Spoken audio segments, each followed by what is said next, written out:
All right. Good evening, East Hampton Town Board. We're live on Channel 22. We're streaming to YouTube. Phone lines are open. You may begin. Thank you, Matthew. Good evening, everyone, and welcome to the East Hampton Town Board meeting of Thursday, November 20th, 2025. Carol, if you could please read the roll call. Present. Present. Present. Present. Present. If we could all please stand for the Pledge of Allegiance. I pledge allegiance to the flag of the United States of America and to the republic for which it stands, one nation, under God, indivisible, with liberty and justice for all.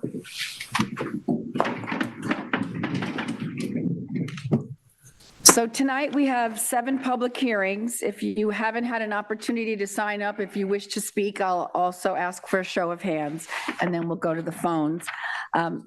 We kindly ask you to keep your comments to 3 minutes. Then we move on to public portion, and then we go to resolutions. But before we begin, we have our town historian in the house. Welcome, Hugh. Thank you, Madam Supervisor. Well, another era has passed in Amagansett. Mary Curls has passed away. She didn't make it to 102. Now, she is part of the first and second generations that came here in the early 20th century. Joseph Della Pola comes first, and his wife was Filomena DeSuno. Mary's father, Amato Della Pola, came. Then Mr. DeSuno, Carmine DeSuno, came. Then the Napolillo family came, and then the Natal family came. And all of them had ties to the Long Island Railroad.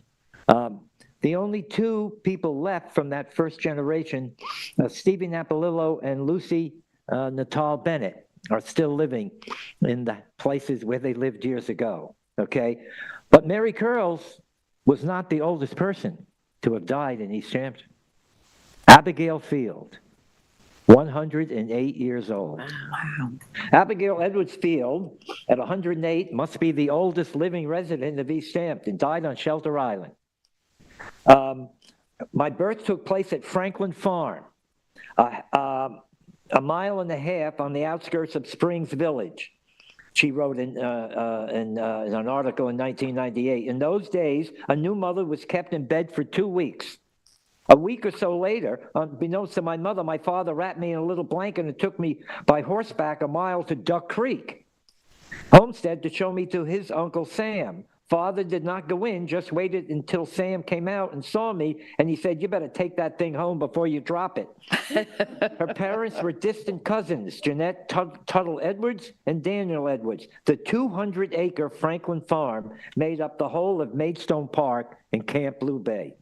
In the 1980s, when children usually walked to school, those living at a distance were not required to attend school until they were 8. When Mrs. Field reached that age in 1906, she attended a 2-room brick schoolhouse on the site of Ashwell Hall, as her father and grandfather had done before her. She and her brother John walked a mile and a half along a path through the woods every day, come rain or snow.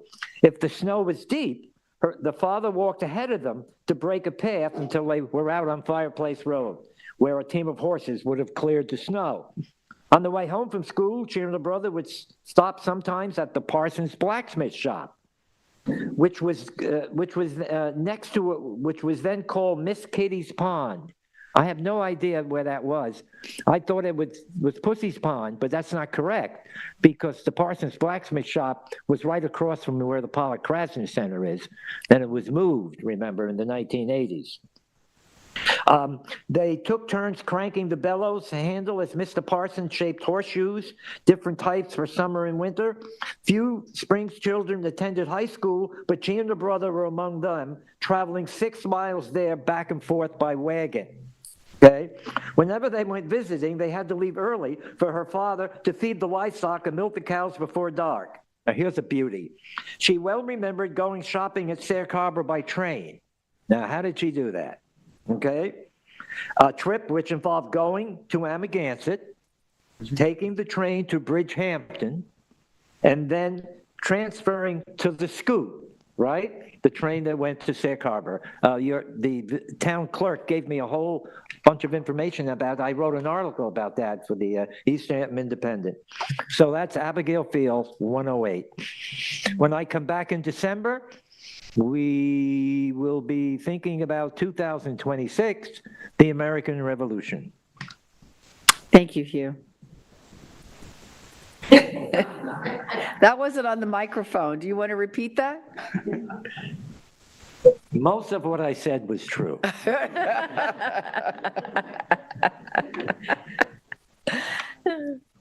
Beautiful. All right. Madam Supervisor, if you don't mind, I would like to make a motion to co-join public hearings number 1 and number 2. Second. All in favor? Aye. Welcome, Scott. We're having technical difficulties, right, with the maps? Yes, yes, we are. Do you want me to hear the hearing first, or you want me to go first? Let's have Carol read it in. Yeah. I'm just going to stand here and look pretty. But the camera's going to be on Carol. The public hearings will be held live and in person by the town board and will be available electronically by video and teleconferencing and will be televised on local TV channel 22 and available for live stream on the LTV website. The public shall be permitted to appear in person, but may also provide comments on the matter being heard by calling 351-888-6331. Any person or party wishing to be heard with respect to the foregoing may do so in person, by agent, by attorney, or by teleconference to the live meeting, or by written comment addressed to the East Hampton Town Clerk, 159 Panago Road, East Hampton.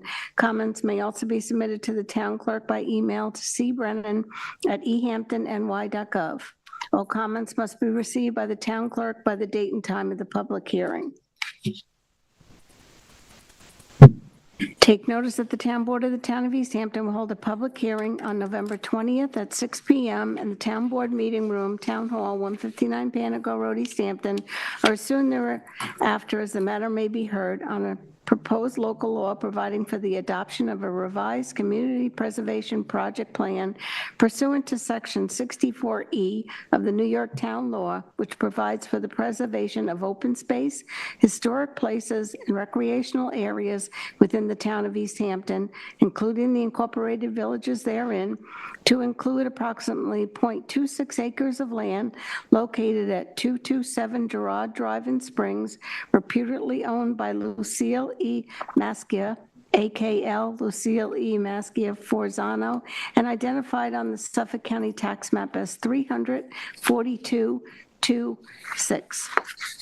Take notice that the town board of the town of East Hampton will hold a public hearing in the town board meeting room, East Hampton Town Hall, 159 Panago Road, East Hampton, pursuant to Section 247 of the General Municipal Law and Section 64E8 of the Town Law of the State of New York on November 20th at 6 p.m. or as soon thereafter, as this matter may be heard, to consider the following: the town's acquisition for the preservation of open space and the improvement of water quality with community preservation funds of a property located at 225 and 227 Gerard Drive in Springs, reputedly owned by the estate of George V. Maskia and Lucille E. Maskia, AKA Lucille E. Maskia Forzano, and consisting of approximately 0.48 acres of vacant and developed land at a cost to the town of East Hampton not to exceed $1,500,000, plus reasonable survey, title, prorated tax, and recording charges, said property being described on the Suffolk County tax map as 342, 2, 5, and 6. An amendment to the 2025 CPF Management and Stewardship Plan to include said property. Thank you, Carol. Okay, Scott. I do so love to share those aerial photographs. I'm sorry I don't have them at this time, so you can imagine with me, if you will. We're driving down Gerard Drive. We're passing over the second causeway, and just up on your left-hand side are these two properties, one vacant, one developed. This is interesting one because usually our practice is to acquire these properties post removal of structures. In this particular instance, we're doing something a little out of the ordinary. We're actually going to acquire the properties both as is, including the structure, and we will handle the demolition thereafter, returning that back to green space. In short, the seller was not in a position to preside over the restoration of this property, but instead has agreed to sell for below market value. We were outbid by quite a bit, but the sellers would prefer to see it go back to open space. So Girard Drive is a fragile peninsula of land separating Accabonac Harbor from Gardiner's Bay, and it's an area of extreme environmental sensitivity. It is widely regarded as one of the most environmentally dynamic land areas within the town. These types of waterfront acquisitions, both with or without structures, accomplishes a number of goals beyond simply restoring or preserving a scenic view. To name a few, they increase habitat for wetland-dependent species, they remove nitrogen sources of associated septic, they eliminate a source of nutrients from fertilizer applications, and once restored will become stormwater buffers for our distressed water bodies. This property falls within the Harbor Protection Overlay District, the New York State Significant Coastal Fish and Wildlife Habitat, a scenic area of statewide significance, and the Peconic Estuary Program's Critical Lands Protection Strategy. For these reasons, I would ask the board to pass a resolution, one, to add the developed property to the CPF project plan, and another resolution to acquire them both. Thank you. Carol, is there other sign-up sheets for tonight's public hearing? Okay. Would anyone, David?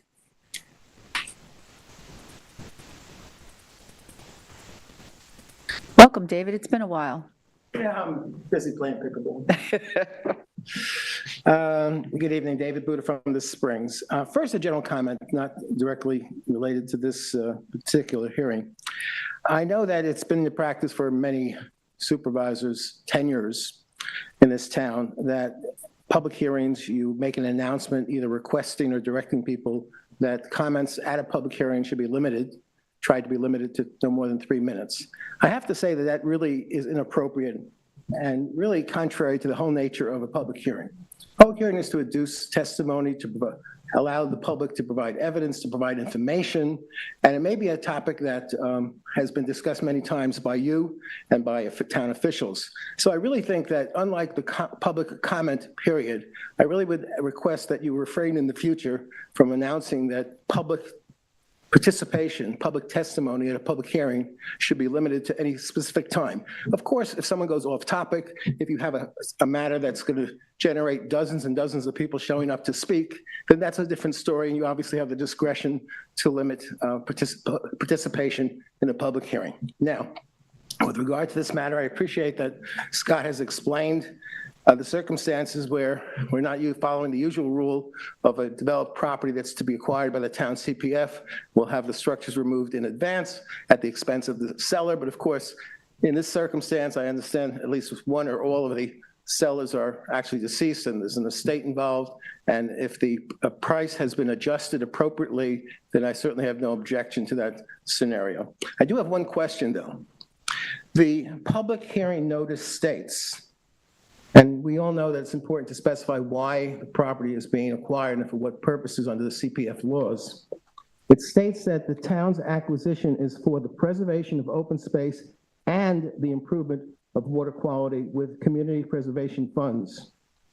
To me, that creates a bit of a problem, or might create an accounting problem, because the water quality designation means that those funds would come from the 20% set aside of the community preservation fund, whereas the general community preservation fund does not have any limitations. So usually it's open space, recreation, maintaining historical purposes. But when you have an announcement that you're doing it for both purposes, I just wonder, Scott, if you could explain how the accounting will be done for that $1.5 million. Will it be charged against the water quality 20% set aside or not? And is that just a little bit of excess verbiage that can be disregarded? Thank you, David. Would anyone else like to address the board on this matter? Matthew, was there anyone on the line for this public hearing? We have 3 callers on the line. I'll put the first caller through. Caller with phone number ending in 6925.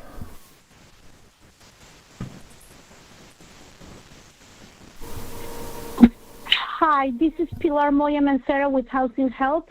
I'm calling regarding public hearing number 3, the accessory dwelling units. Okay, thank you.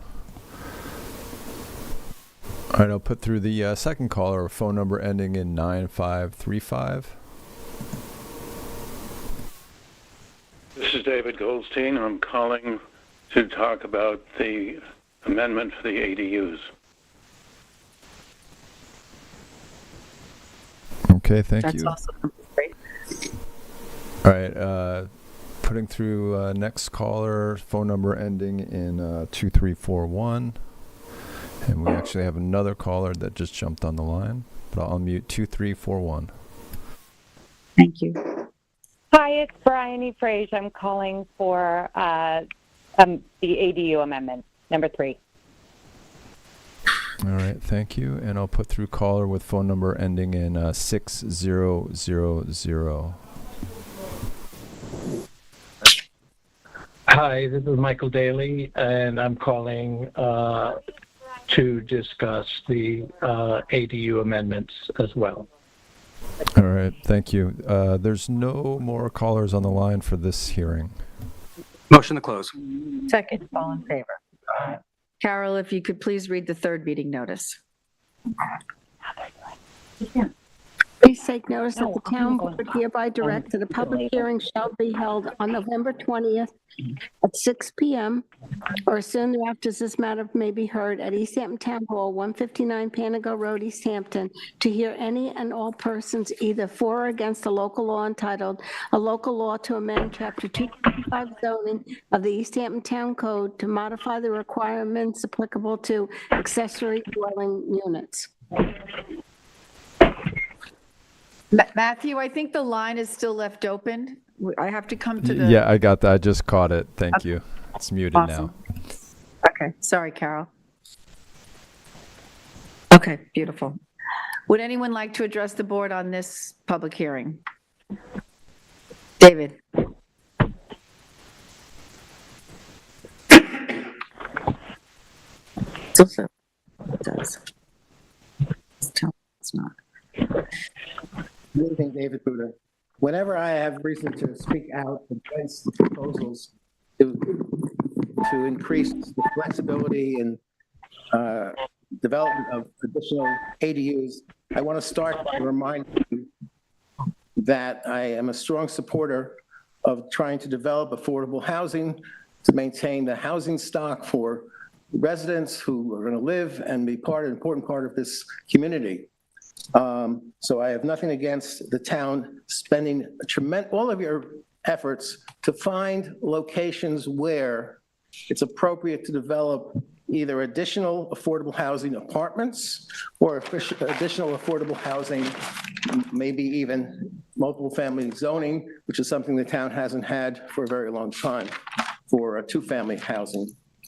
Let me first point out something that I'm sure was a glitch, an error, unintended, but if you take a look at Resolution 2025-1356, which is the one that schedules this public hearing, and if you direct your attention to page 8 and 9 of that resolution, which sets forth the existing law and the changes that you're proposing to make, including a section entitled numbered 255-1167 additional regulations, although that's not really the focus of this whole proposal. Let me point out that in subsections A10, it literally says the following, that if you were to adopt this without making the corrections and changing this, it would say that the gross floor area of a single-family residence may not exceed 710% of the lot area plus 1,500 square feet. Well, obviously, that was supposed to be 7%, not 710%. It also continues to, at the end of the paragraph, it states that notwithstanding any prior provision to the contrary, no single-family residence may exceed 20,000 square feet. Well, that is no longer the law, and this would effectively reestablish the old law, and I'm sure that you want to correct that. Now, with regard to substantive comments, I don't know about you, but trying to read all of these complicated and confusing provisions gives me a headache. You're trying too hard to force something, two-family housing in a single-family residences zoning without changing the character of the town, you're not really going to succeed. There's many things that I have a problem with.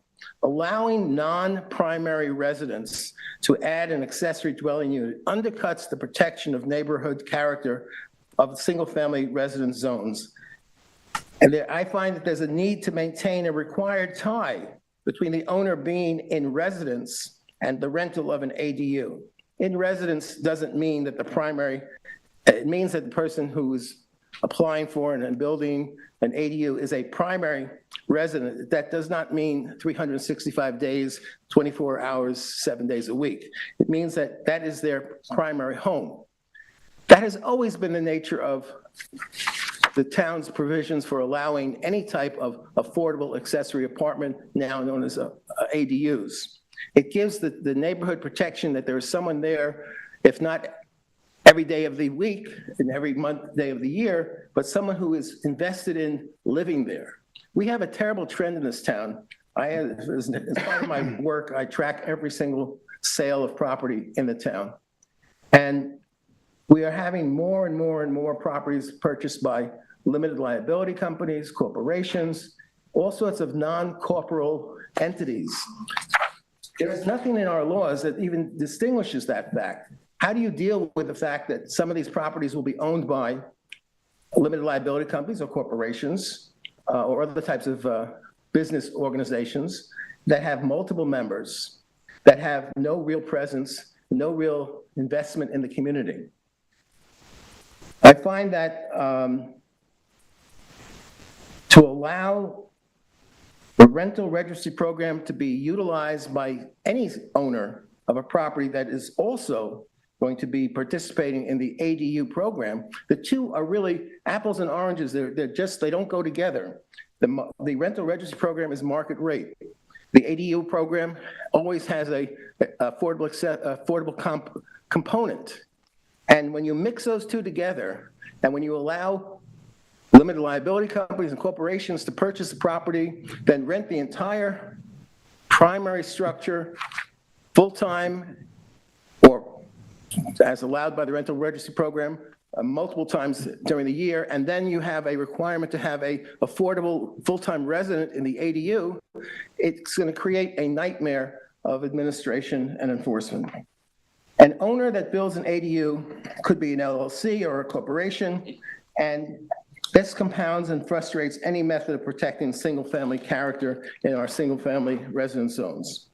Owners of property with ADUs should be residents of the town, i.e. it should be their primary residence. And eliminating that requirement is going to create an undesirable condition and undesirable influence and a total disregard of our existing single-family zoning laws and rules. What you should do is spend as much time as you have trying to craft these complicated, convoluted limitations and requirements. Spend that time finding places in the town where it's appropriate to build new, affordable housing, apartments, and even to consider establishing two-family housing areas of the town, because there's a need for the housing. We need to maintain the character of the town and provide reasonable housing for young people to move into the town and to stay in town. Thank you. Thank you, David. Would anyone else like to address the board on this topic? Okay, Matthew, if you want to put the four callers through. Okay, we now have 6 callers on the line. I'll put the first caller through with number ending 6925. Thank you. Hello and good evening. My name is Pilar Moya Mancera, and I am the Executive Director of Housing Help Incorporated, a HUD-certified housing counseling agency that has served Long Island for more than 50 years. In recent years, much of our work has focused on residents of the East End and the town of East Hampton, where we have assisted homeowners at risk of foreclosure, renters facing evictions, and first-time home buyers navigating an increasingly competitive housing market. I am here today to speak in strong support of the proposed revisions to Chapter 255. East Hampton is currently one of only 2 towns in Suffolk County that prohibits homeowners from having an ADU based on the size of their lots. The existing minimum lot size requirement of 20,000 square feet effectively prevents many of East Hampton homeowners living on smaller lots from ever being able to build an ADU.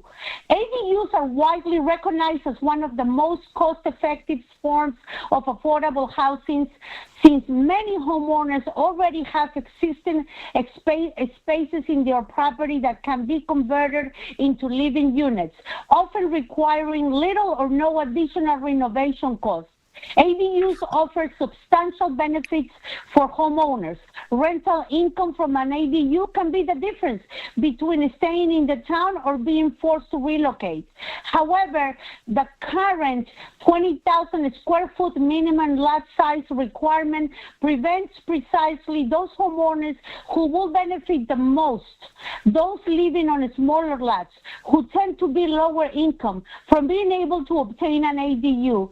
That is why this proposed amendment is so critical. It removes a key barrier that has kept the town's otherwise pro-ADU zoning framework from reaching its full potential, and will meaningfully expand East Hampton homeowners' ability to build an ADU. For the sake of the residents who are struggling to remain in the communities they grew up in, I urge you to vote yes on this important change. I spoke as an executive director. Please allow my last few seconds to speak as a mother. I am the mother of a young adult daughter with intellectual and developmental disabilities. The waiting time for someone who is disabled for affordable housing is approximately 10 years. ADUs will allow parents like me to be able to create housing for my daughter, for our loved ones, for our family members. It will allow us to create the housing that unfortunately it's not being built fast enough for our aging parents or for our adult children. So I urge you to please vote yes. I know there was a concern about owner-occupied ADUs. I just want to make you aware that we work with many homeowners who are at risk of foreclosure on all foreclosures. And sometimes these end up being senior citizens that for some reason that end up having to go to senior housing or to some sort of housing that they wish to come back. So not always the owner must necessarily be able to live in the property. Also, some service members that have to travel and serve overseas, will benefit from this. I understand why we want to have owner-occupied, but let's be mindful of our service members that sometimes they live overseas temporarily for a year or two who want to keep their homes. Thank you very much. Thank you, Pilar. All Now, right. if you could put the caller through, please. Okay, I'm putting the next caller, Mr. Goldstein, phone number ending 9535. Good evening, board members. Thank you for your time. This is David Goldstein. I'm a resident of East Hampton. I'm calling today to voice my support for the amendments to Chapter 255 regarding ADUs in the town. As you know, the town is nowhere near meeting the cap of 40 ADUs per hamlet. Reducing the minimum lot size and allowing second homeowners to build are changes that will increase the pool of eligible properties. I fully support the revisions to Chapter 255 and appreciate your efforts to make it easier and more appealing for me and my neighbors to build an affordable unit on our lots. Thank you for your consideration. Good luck. Thank you, David. Okay, putting through third caller, phone number ending 2341. Great. Good evening, everyone. My name is Bryony Frage. I am a resident of East Hampton. I am calling today to voice my support for the amendments to Chapter 255 regarding ADUs. I want to second what Ms. Pilar Moya spoke about, allowing homeowners on smaller lots to build ADUs. And this, the code changes that you're presenting today will make that possible. And it's homeowners in many cases who live on smaller lots that are the very people who will benefit the most from the extra income of an affordable rental. I also wanted to address the person who spoke earlier about, not wanting second homeowners to be permitted to build an ADU and rent it out. I mean, we have a huge stock of the housing that we have in East Hampton is owned by second homeowners who rent out their house anyway. So why can't we, if that's going to expand the eligible pool of properties that can have ADUs on them, why suddenly say, oh, actually, you can rent out your primary residence, your principal home, but you can't rent out an ADU. Our town is in such dire crisis.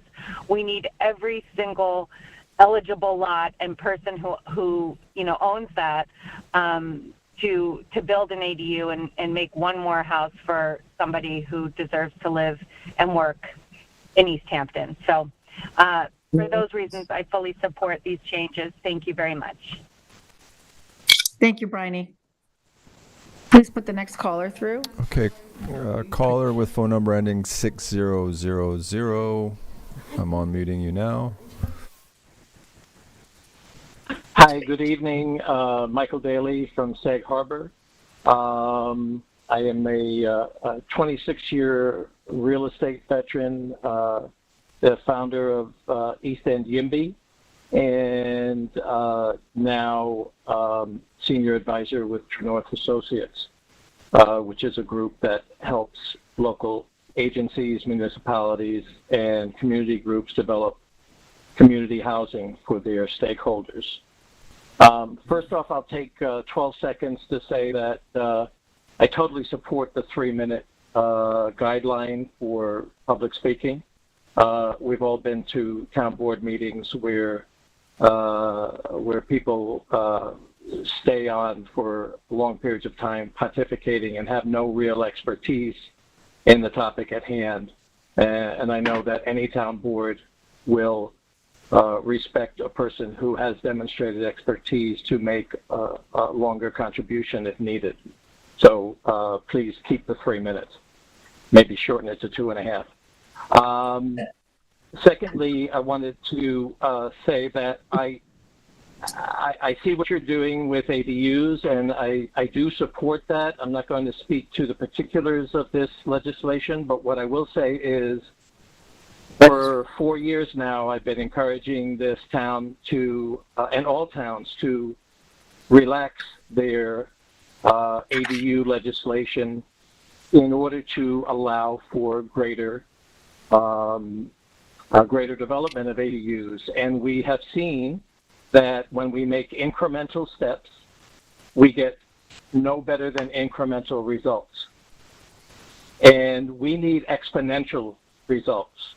And ADUs are not the answer. They're not the silver bullet to our community housing problem, but they are one of the tools in the tool shed. And as we're sitting here now wondering why people are not adopting ADUs, as the cost of them has risen by between 50 and 100% over the last 3 years, when we had an opportunity to relax those guidelines, I'm encouraging you to be as bold as possible, not get stuck in analysis paralysis about the numbers of this and the numbers of that, but to make bold steps to relax the requirements for ADUs. You should have such a problem that you have to worry about the limit in each of the districts, but we're not even close to that.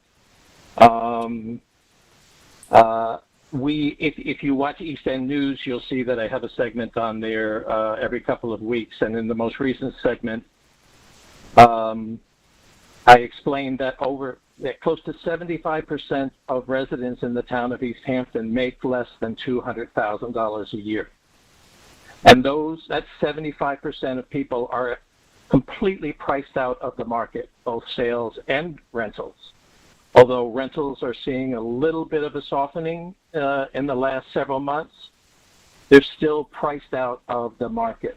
Our main focus, our main job as municipalities and as people in this community who are focused on community housing is to address the needs of that 75%. Those are our teachers, our firefighters, our healthcare workers, our fishers, our farmers, our people who work in the arts, our people who work in tourism, our people who keep our towns and villages running.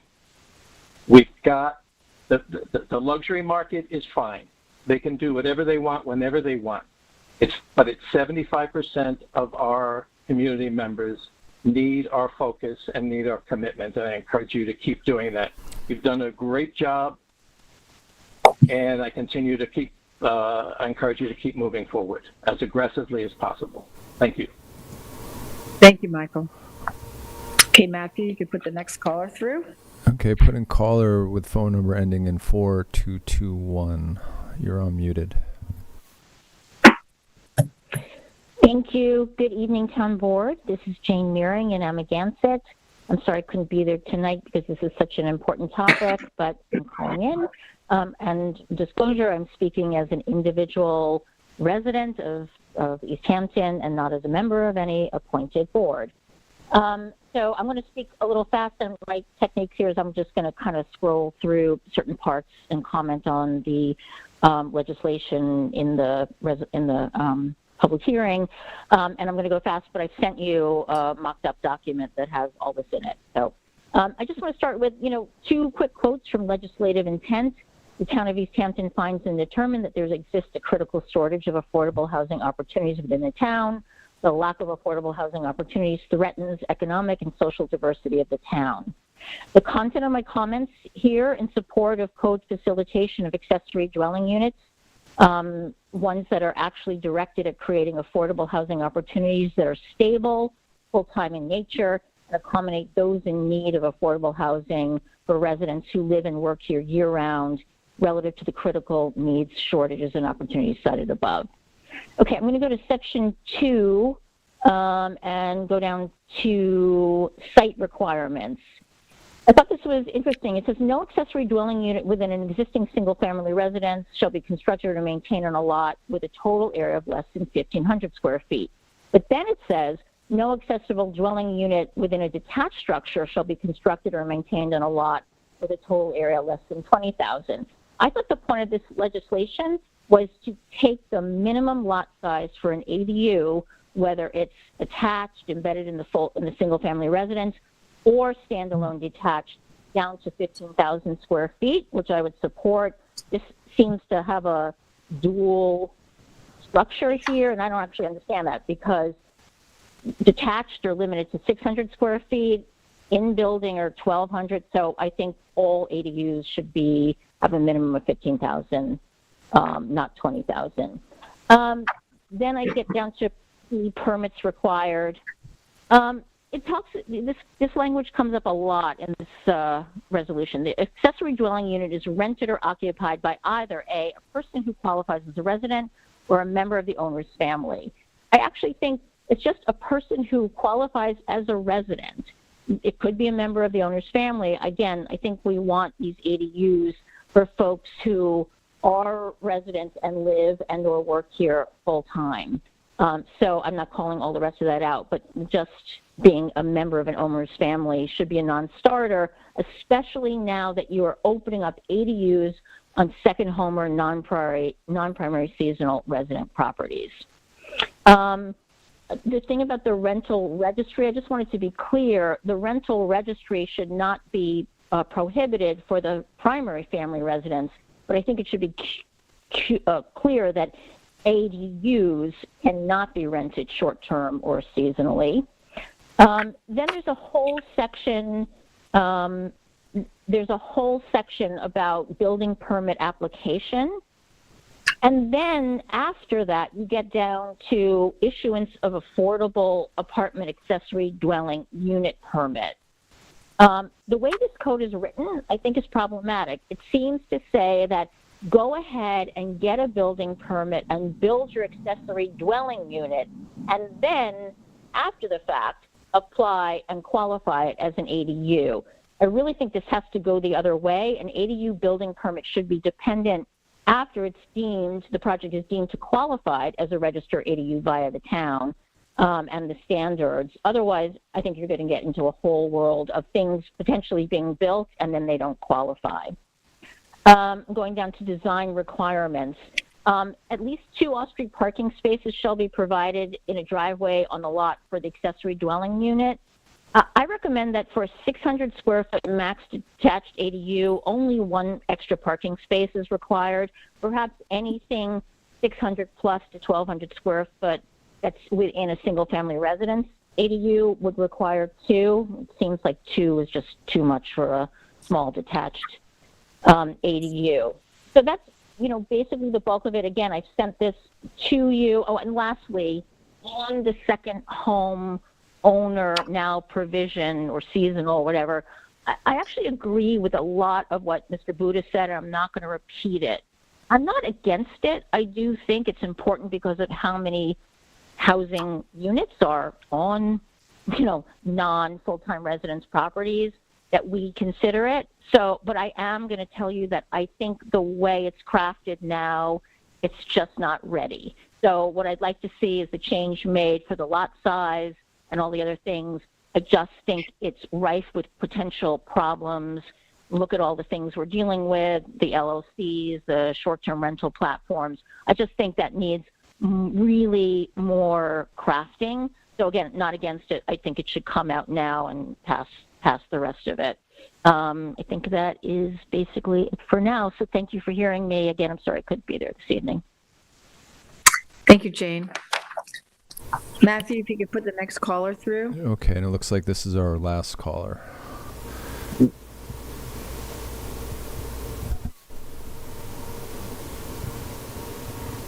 Caller with a phone number ending 6389, you're unmuted. Thank you. My name is Dr. Carol Bandini, and I want first to thank all of you for showing up for this effort and for the subject matter that we're trying to cope with, especially Bryony and Michael Davis. I share in their opinion, and I would really encourage us to bring about the changes that this effort asks for. So many people ask if they can stay in my house, if they can rent a room from me. There are so many things. But adding to the property in a legal way, in a thoughtful way, will help the whole community at large. And thank you again for your efforts. Thank you. So is that it, Matthew? I'm doing just a quick scan. Yep, that's it. That's all the phone callers we have for that. I'm on it, dude. So for this title. Thanks. Great. Would you like to address the board on the ADUs, please? Yes, please come up to the podium.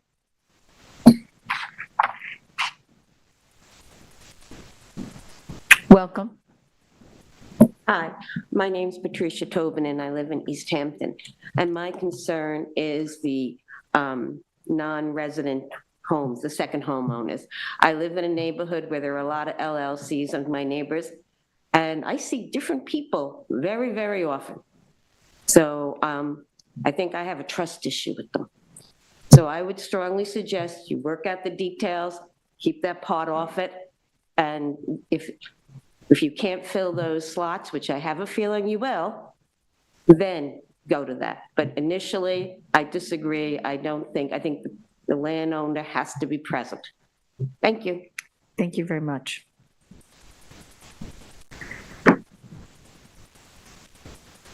Okay. Do we want to close this hearing? Yeah, I'll make a motion to close. Second. All in favor? Aye. Okay, Carol, if you could please read the fourth meeting notice.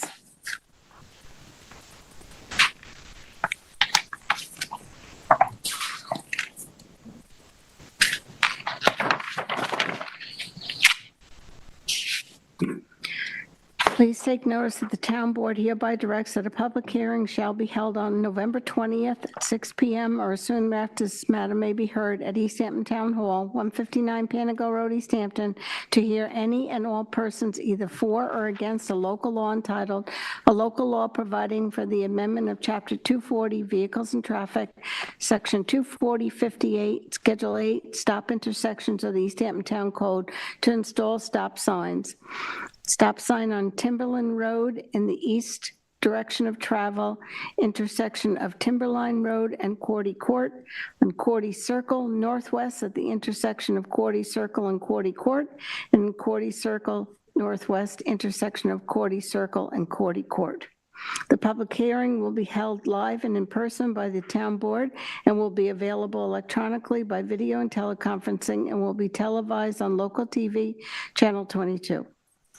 Thank you, Carol. Would anyone like to address the board? Please. Welcome.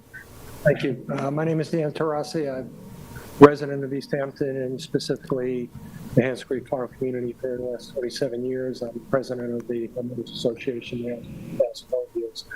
I want to thank the board on behalf of the town, the community for putting the effort into putting stop signs in and helping us control the traffic problems. I realize ours is not the only community where you're dealing with this issue. I attended a town board planning meeting, I think last year, and hours were spent on this topic alone. And the solutions and the challenges you guys have to solving the problem is it's not easy. So I want to thank you for what you proposed for our community.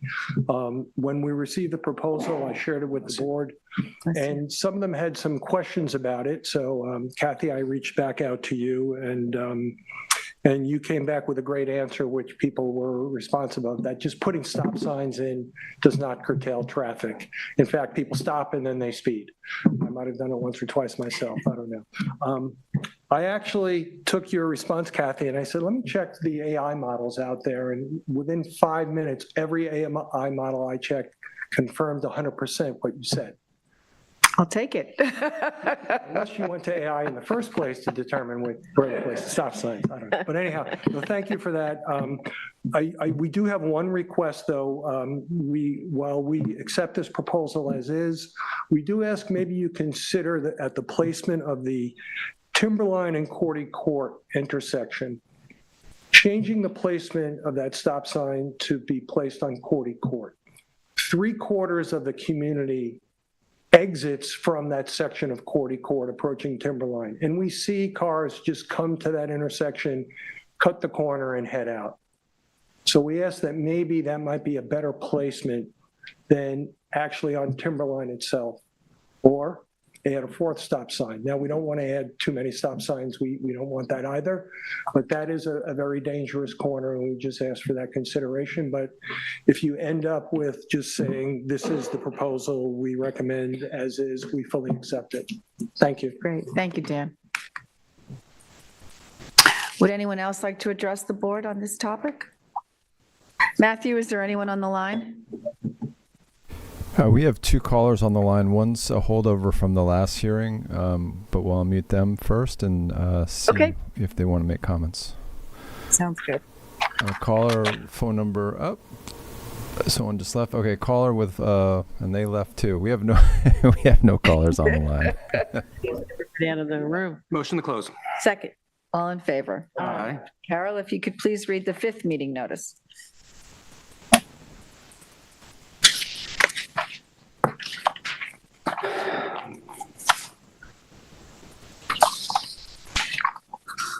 Please take notice that pursuant to Section 247 of the General Municipal Law of the State of New York and the provisions of the East Hampton Town Code, the Town Board of the Town of East Hampton will hold a public hearing in the Town Hall Meeting Room, 115 Panago Road, East Hampton, on Thursday, November 20th at 6 p.m. or as soon thereafter as this matter may be heard concerning the following grant of scenic and conservation easement to the Town of East Hampton.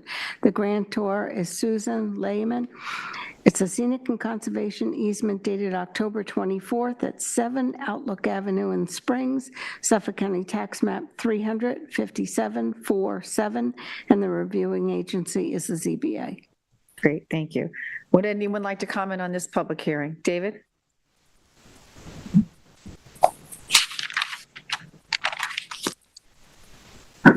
Welcome back, David.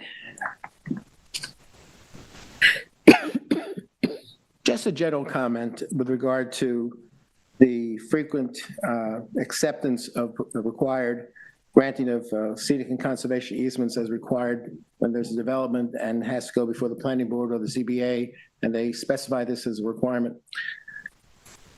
It's my understanding, and I know historically it's been a problem, that sometimes these approved scenic easements never get recorded. I just want to, again, and I've said this before, suggest that the town utilize the services of some type of title agency to record, to collect the fees from the grantor, and to ensure that they get properly recorded and returned to the appropriate agency, filed with the building department, and copies sent to the board that required it. If that's not done, I'm afraid, as has happened so many times in the past, that we are not actually getting the benefit of what you're requiring.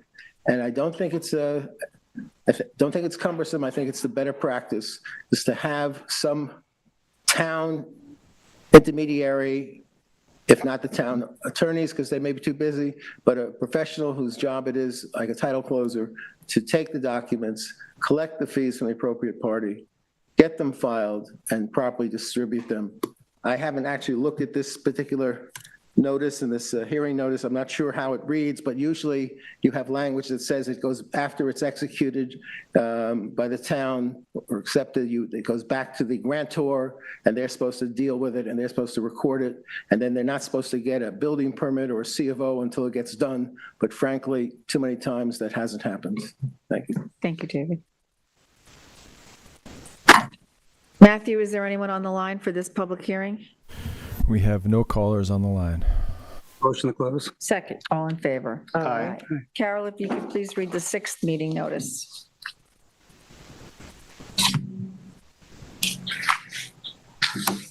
Please take notice that pursuant to Section 247 of the General Municipal Law of the State of New York and the provisions of the East Hampton Town Code, the Town Board of the Town of East Hampton will hold a public hearing in the Town Hall Meeting Room, 159 Panago Road, East Hampton, on Thursday, November 20th at 6 p.m. or soon thereafter, as this matter may be heard concerning the following grant of scenic and conservation easement to the Town of East Hampton. The grantor is 3 Georgica Association Road, LLC. It's a scenic and conservation easement dated October 27th at 3 Georgica Association Road in Waynescott, Suffolk County Tax Map 300-203. 9.1. The reviewing agency is the ZBA. Thank you, Carol. Would anyone like to address the board on this matter? Matthew, is there anyone on the line? We have no callers on the line. Motion to close. Second. All in favor? Aye. Carol, if you could please read the last meeting notice.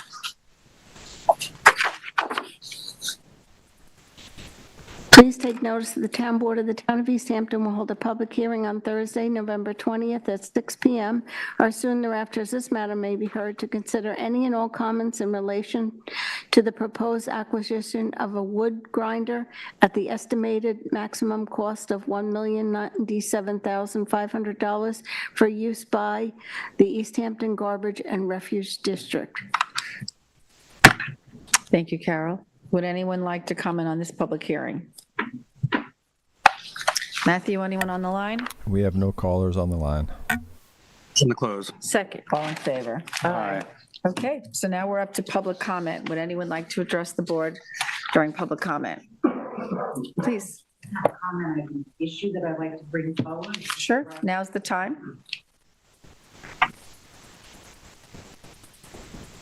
Welcome. Thank you. I live on Swamp Road. My name is Susan Hollander. I'm living there 8 years.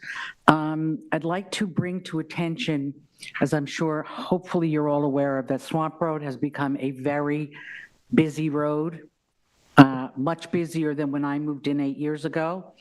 I'm concerned for the safety of the road. I'm concerned for people who live there. I'm not sure how you can stop people from speeding on the road. But it's become a dangerous outlet where people know they can get to other roads. People are speeding on that road. And I think it's really something that needs to be looked at and addressed.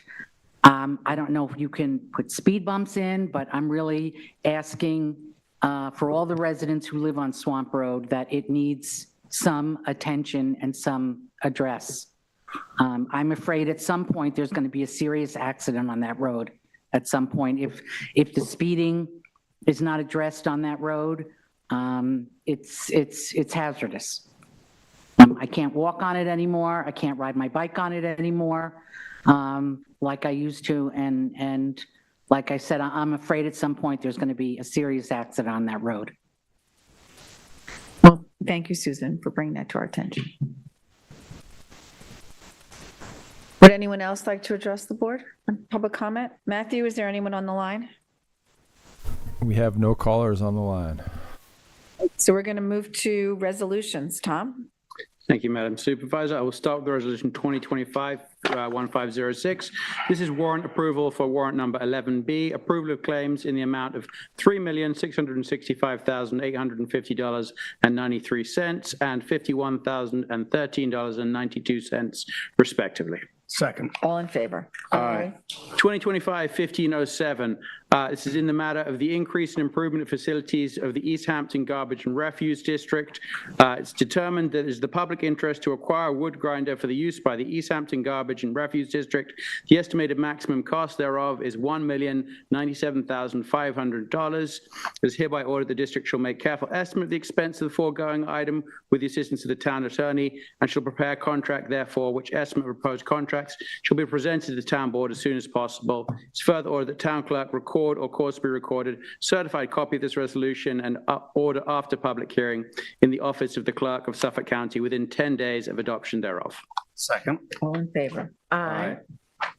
2025-1508 is a bond resolution of the town of East Hampton for November 20th, 25, appropriating $1,097,500 for the increase and improvement of facilities of the East Hampton Garbage and Refuse District and authorizing the issuance of bonds of said town in the principal amount not to exceed $1,097,500 to finance said appropriation. Second. Carol, if we could have a roll call, please.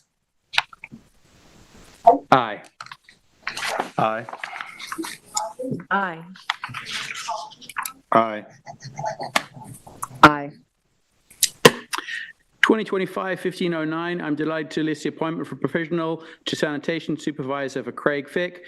Be it resolved that Craig Fick is hereby appointed to the position of sanitation supervisor in the sanitation department and no change in hourly rate or budget account effective retroactive to November 7th, 2025. Second. All in favor? Aye. 2025-1510 is to authorize the transfer from YMCA reserves and budget modification. This will involve moving $12,689,066 from the appropriation reserves to building improvements for the rec center in the same amount. Second. All in favor? Aye. 2025-1511 is a budget modification for the sanitation department. This is to increase revenue budget line for solid waste permits in the amount of $13,000 and solid waste fees in the amount of $250,000.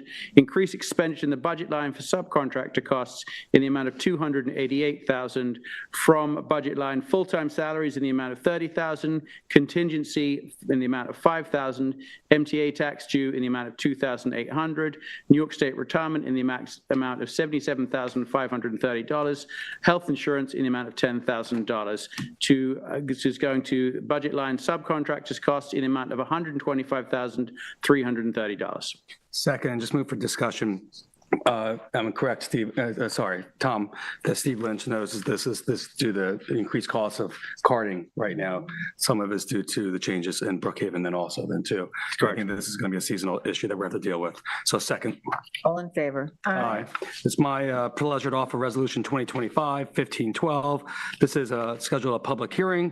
Notice a public hearing for the Wayne Scott Green Management Plan, which is located at Suffolk County Tax Map 300-197-1-40.1 at 378 Montauk Highway. We had asked entertaining for a modification. This site plan is presented at the work session on November 12th, 2025. This public hearing will be held on December 4th, 2025 at 6 p.m.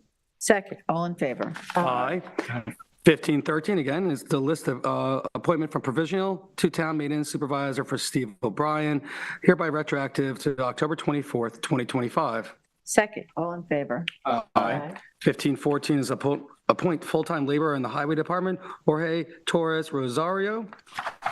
And this has been the Highway Department at grade 17 starting step, salary of $53,162.51 for a 40-hour work week, retroactive to December 1st, 2025. Second. All in favor? Aye. 1515 is appoint seasonal snow removal drivers in the Highway Department for 2025-2026, hourly rate of $36.40, effective December 1st, 2025. Individuals listed below. Individuals are listed below. Second. All in favor? Aye. 1516 is a snowplow contractors for the 2025-2026. And these are for salting, contractors for salting at $150 per hour, and snow and ice rate controls listed below depending on the truck sizes. Second. All in favor? Aye. 1517 is a terminate seasonal employee in the recreational department for end of season for November 2025, retroactive to September 2nd, 2025. Second. All in favor? Aye. 1518 is terminate seasonal employee in the recreational department for a resignation from November 2025. This would be retroactive to October 19th, 2025. Second. All in favor? Aye. 1519 is accept a bid for EH 25-051. This is the purchase and delivery of a personal watercraft from Long Island, Kawasaki, and Yamaha. And the delivery of the watercraft is in the amount of $14,874. Second. All in favor? Aye.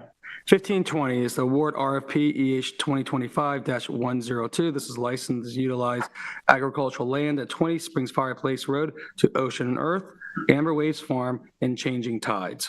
Second. All in favor? Aye. 2025-1521 is the retained historical preservation consultant Robert Hefner for the 1880 Julius Parsons House at 803 and 807 Springs Fireplace Road, and the outside professional services for Mr. Hefner.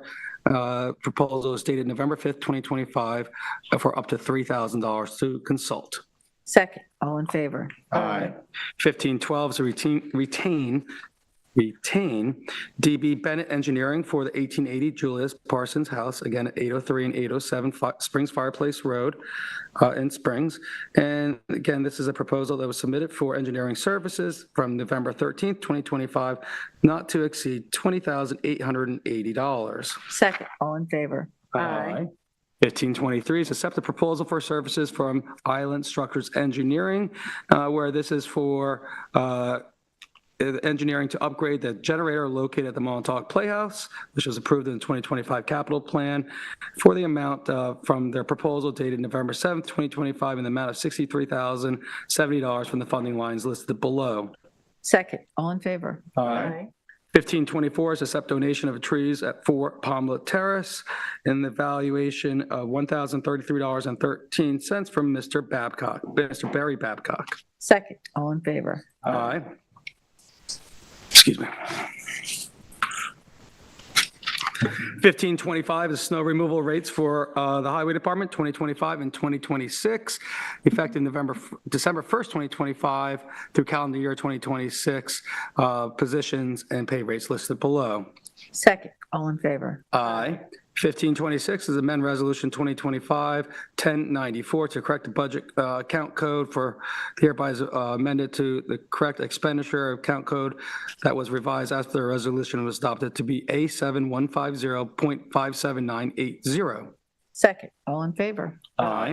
1527 is accept a proposal from National Waste Main Cleaning for the Lowenstein Court Pipe at 21 Ocean View Terrace. This is to provided to complete additional work to modify upgrading storm drain to allow for and to install a UV liner storm drain pipe. This quote is for $5,500. Second. All in favor? Aye. 1528 is amend resolution 2025-1298. This is the Montauk Playhouse change order. Resolved that the resolution 2025-1298 is hereby amended to revise the correct amount in the prior change order number 5 to $2,881,345.31. And the new contract amount, including change order number 5 to $2,889,222.22. Second. All in favor? Aye. Resolution 1529 is a notice of public hearing to amend urban renewal map EH13, urban renewal 8, parcel 8, subdivide lot. And this is where an application has been received for modification of the urban renewal map. Resolved that the town board will hold a public hearing on December 18th, 2025 at 6 p.m. Soon thereafter, as this matter may be heard, and the list of the modifications listed below. Second. All in favor? Aye. Resolution 1530 is a notice of public hearing to amend urban renewal parcel EH3. Whereas during a review of urban renewal map EH3, it was discovered that there were issues with the map that should be fixed to be consistent with the goals of the old filed map study. Resolved that the town board will hold a public hearing on December 18th at 6 p.m. or soon after, as this matter may be heard, to consider the following modifications listed below. Second. All in favor? Aye. Resolution 1531 is a notice of public hearing to amend urban renewal map SP-3, urban renewal parcels 11 and 14. Whereas an application has been received for modification of urban renewal map SP3 to change the lot configuration of parcels 11 and 14, resolved that the town board will hold a public hearing on December 18th, 2025 at 6 p.m. So as this matter may be heard, to consider the following modifications, which are listed below. Second. All in favor? Aye. Resolution 1532 is commensurate time payout to Russell Young. And this is whereas in accordance with the department head's employment policy of the town of East Hampton, earned compensatory time for department heads is capped at 24 hours per calendar year. Whereas Russell Young was appointed to department head of the Ordinance Code Enforcement Department effective November 3rd, and audited time records indicate. And I'd like to amend this sentence to that, from that she to that he has an accrued compensatory time balance of 38.76 hours. Resolved that the finance office be authorized to cut a check through payroll from the appropriate budget account for a gross total of $1,732.58 to Russell Young. Second. All in favor? Aye. Resolution 1533 is authorized reimbursement for fingerprints. This is to authorize the reimbursement to Carolina Lopez for the expenses related to mandatory fingerprint requirement at a cost not to exceed $89.25. Second. All in favor? Aye. Resolution 1534, this is to authorize L.K. McLean, CDBG bid, East Hampton Housing Authority, Avalon Generation Installation. This is for the installation of a generator at Avalon Apartments in an amount not to exceed $9,600. Second. All in favor? Aye. Resolution 1535, this is to adopt the 2026 Community Development Block Grant Budget. In the amounts for public services for Moraines Haven and $5,000, for OLA in the amount of $15,000, and for public improvements, Springs Improvement Society for $95,000, and Windmill Housing Development Fund in the amount of $52,500, for a total adopted budget of $167,500. Second. All in favor? Aye. I'd like to make a motion to withdraw Resolution 1536. Second. All in favor? Aye. Resolution 1537, 82 Bow Oarsman Road, transfer of full interest to Community Housing Fund. This is a transfer $399,000 from the Community Housing Fund to the CM Fund. Second. All in favor? Aye. Resolution 1538, this is to authorize air quality services, Silver Wolf Environmental, for 54 Tub Oarsman Road in an amount not to exceed $8,760. Second. All in favor? Aye. Resolution 2025-1539 is a notice of public hearing to adopt the 2026 agreement with the Village of Sag Harbor on behalf of the Fire Protection District, known as East Hampton Fire Protection District. The hearing will be held on Thursday, December 4th, and this is for fire protection services and ambulance protection services during the 12-month period of 2026. The town's total cost under the contract would be $58,857.76. Second. All in favor? Aye. 1540 is to schedule a public hearing for an agreement with the Amagansett Fire Department for the Promised Land Fire District for 2026. The hearing would be Thursday, December 4th, and this is for fire protection and emergency service protection services, and this is for the 12-month period of 2026, and the total sum is $576,489.23. Second. All in favor? Aye. 1541 is a list appointment from provisional to employee benefits supervisor Jacqueline Pratt at no change in hourly rate or budget account, effective retroactive to November 3rd. Second. All in favor? Aye. 1542 was a resolution to authorize a memorandum of understanding with the local school districts for the placement of town police officers as school resource officers. This is to promote safe school environments, and these memorandums will be entered into with the Montauk, Amagansett Springs, East Hampton, and Wayne-Scott school districts, as well as the Ross School. Second. All in favor? Aye. 1543 is to authorize a memorandum of understanding for technical services through Long Island Forward Housing Program. This is for the Route 114 housing market and feasibility studies. We've talked about this at a work session. This just formalizes it with an MOU. Second. All in favor? Aye. 1544. My pages are sticking, is to accept the resignation of part-time police officer David DeLong, effective retroactive to October 25th. Second. All in favor? Aye. 1545 is a notary renewal for Gregory Martin, and this is to issue a reimbursement to Betsy Bono in the amount of $60. Second. All in favor? Aye. 1546 is to amend Resolution 2025-1468. It's a budget line correction for a 2020 invoice for Robinson Aviation. Second. All in favor? Aye. Aye. 1547 is to accept a donation from the Marine Patrol Department, and this is the Gardiner's Island family, which is to purchase and donate to the Marine Patrol a personal watercraft and trailer. The town graciously accepts this donation, and the total donated value is $17,694, including fees. Second. All in favor? Aye.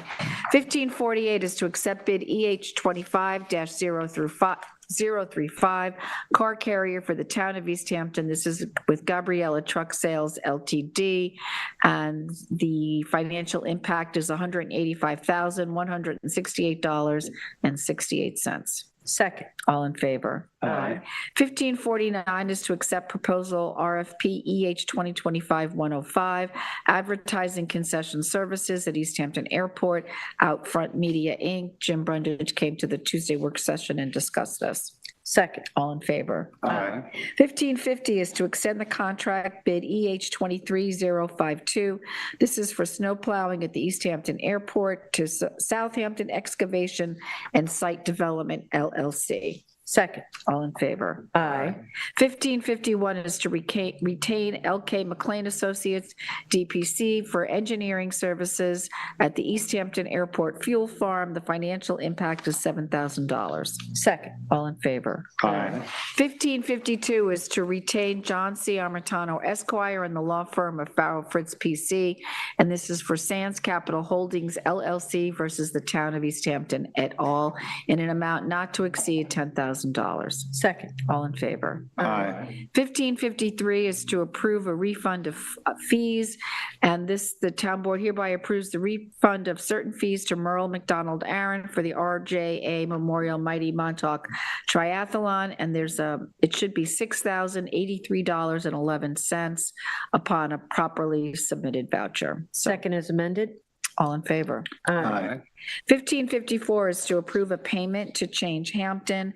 When the town extended its license agreement with Change Hampton through December 31st, 2027, we said that the cost of insurance coverage would not exceed $3,000. The actual bill for 25 is $3,493.20. So we approve that payment, and we also hereby amend the agreement to increase the cap on the annual insurance payment to $4,000 per year. Second. All in favor? Aye. 1555 is to approve payment of permit fees to East Hampton Village, and this is for McLean Associates. town hereby approves payments to McLean Associates and subsequent amendment to the respective project costs and proposals in the amounts below. This is for the Peach Farm House restoration. That fee totals $1,340, and the YMCA pickleball courts is $2,730. Second. Can we have a roll call on this one? Sure. Carol, can I get a roll Mary, get a call? second first, sorry. Yep, Kate, I second. seconded. No. Aye. Aye. Aye. Aye. Resolution 2025-1556 is to adopt the 2026 town budget. The 26 budget reflects East Hampton's commitment to paying employees fairly for the vital work they do each day, ensuring that our workforce remains strong and residents receive the high level of service they expect. The budget invests in public safety by adding 3 new police officers and 2 new harbor masters and 2 groundskeepers to care for our parks and public spaces. The budget continues to support our nonprofit partners that provide food, childcare, and early education for working families. Second. All in favor? Aye. 2025-1557 is a resolution to authorize the Joint Emergency Services Unit between the town of East Hampton and the villages of East Hampton and Sag Harbor. And this is, the ESU is comprised of members of both the town and village police departments to provide for a more efficient use of law enforcement resources and personnel in responding to emergencies within the town and villages.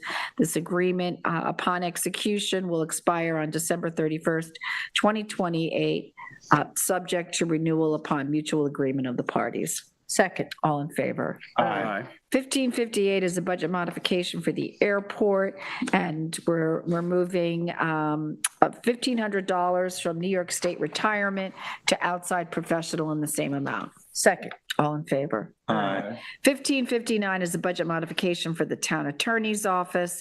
This is the part-town fund due to anticipated year-end outside professional costs. We're increasing the revenue budget line for safety inspection fees in the amount of $90,000 and increasing expenditure budget line and outside professional in the same amount. Second. All in favor? Aye. 1560, this is to authorize expense for the East Hampton Arts Council. Be it resolved that the East Hampton Town Board hereby authorizes a quarter-page newspaper ad at a cost to the town not to exceed $330. Second. So I just comment that $330 is like half of what it should be. So if somebody was a tremendous negotiator. It was not only half, they also gave us an oversized ad as well. So great thanks to the staff for supporting this. All in favor? Aye. I have Resolution 1561 is the notice of public hearing to amend Chapter 255 zoning, 255-1167A, 10 additional regulations, and 255-1110, 3 residence districts, table of dimensional regulations, part 2. A public hearing is scheduled held on the proposed local law amending that I just read. The public hearing will be held on Thursday, December 18th at 6 p.m. And this is to correct code sections that need to be corrected to reflect the new GFA regulations. And was it, oh, sorry. Second. I was going to say, it's also, we said that there was an issue with E-code when we made those modifications, they didn't pick it up and change it on the charts. All in favor? Aye. Next, I have Resolution 1562. It's a provisional appointment to office assistant Spanish speaking for Marinés Barrios. Resolved that Marinés Barrios is hereby appointed on a provisional basis to the full-time position of office assistant Spanish speaking with the building department for at an annual salary of $53,162.51 for a 40-hour work week effective December 1st, 2025. Second. All in favor? Aye. Resolution 1563, this is to approve cost of clearing for Cantwell Court lots from Community Housing Funds, the CH Fund, at a total cost not to exceed $150,000. Second. All in favor? Aye.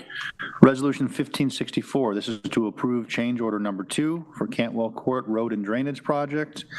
This is actually a reduction in the amount of $17,000 from $358,550 to $341,550.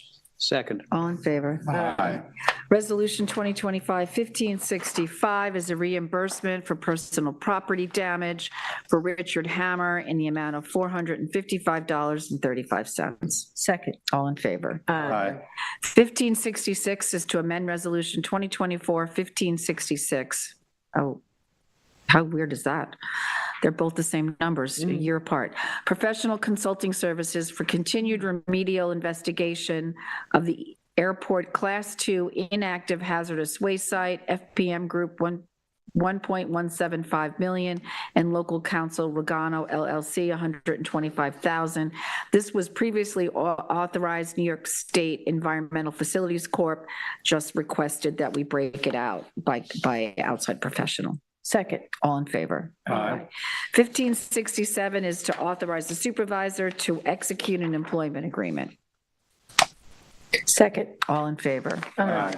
1568 is to terminate part-time employees in Marine Patrol. Second. All in favor? Aye. So that's all of the business we have here tonight. Does anyone have anything they need to bring up? I do not. All right, well, since this is our last meeting before Thanksgiving, we just want to wish everybody a happy and healthy Thanksgiving, and we hope to see you at the turkey trot. Thanks, everyone. Thank you, Matthew. You got it. Happy Thanksgiving, everyone.